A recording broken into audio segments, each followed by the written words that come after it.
ಎಲ್ಲರಿಗೂ ನಮಸ್ಕಾರ. ಇವತ್ತು ಶರಣ ಕನ್ನದ ಮಾರಿತಂದೆಯ ಬಗ್ಗೆ ಅದೆಷ್ಟೋ ನಮಗೆ ಗೊತ್ತಿರಲಾರ್ದಂಥ ಶರಣರ ಬಗ್ಗೆ ತಿಳಿಸುವ ಈ ನನ್ನ ಪುಟ್ಟ ಪ್ರಯತ್ನ ನಿಮಗೆ ಮೆಚ್ಚುಗೆ ಆದ್ರೆ ದಯವಿಟ್ಟು ಚಾನಲನ್ನು ಸಬ್ಸ್ಕ್ರೈಬ್ ಮಾಡ್ಕೊಳ್ರಿ. ಪಕ್ಕದೊಳಗಿರುವಂಥ ಬೆಲ್ ಐಕಾನ್ ಪ್ರೆಸ್ ಮಾಡಿದ್ರೆ ನಾ ಹೊಸ ವಿಡಿಯೋ ಹಾಕಿದಾಗ ತಕ್ಷಣ ನಿಮಗೆ ತಿಳಿತದೆ. ವಿಷಯಕ್ಕೆ ಬರೋಣ. ಕನ್ನದ ಮಾರಿತಂದೆ.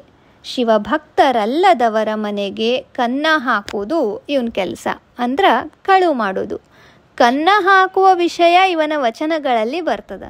ಕತ್ತಲೆಯಲ್ಲಿ ಕನ್ನವ ನಿಕ್ಕಿದಡೆ ಎನಗೆ ಕತ್ತಿಯ ಕೊಟ್ಟ ಕರ್ತುವಿಂಗೆ ಭಂಗ. ಅವರು ಮರದಿರ್ದಲ್ಲಿ ಮನೆಯ ಹೊಕ್ಕಡೆ ಎನ್ನ ಚೋರತನದ ಅರಿಕೆಗೆ ಭಂಗ.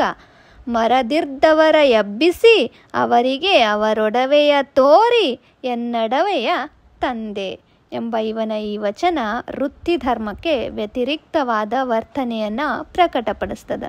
ತನ್ನ ಕಾಯಕವನ್ನೇ ಸಂಕೇತವಾಗಿಟ್ಟುಕೊಂಡು ಆಧ್ಯಾತ್ಮದ ಪರಿಭಾಷೆಯಲ್ಲಿ ಮಾತು ಬಳಸ್ತಿರುವವನೇನೋ ಏನೋ ಅನ್ನಿಸ್ತದೆ.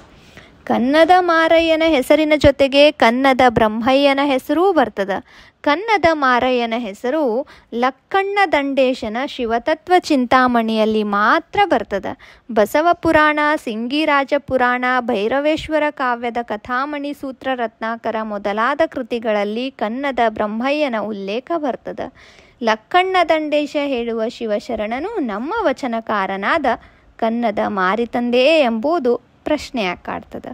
ಬಹುಶಃ ಮೊದಲಿಗೆ ಕಳ್ಳನಾಗಿದ್ದು ಬಸವಾದಿಗಳ ಸಂಪರ್ಕಕ್ಕೆ ಬಂದ ಮೇಲೆ ತನ್ನ ಚೋರ ವೃತ್ತಿಯನ್ನು ಇವನು ಬಿಡ್ತಾನೆ.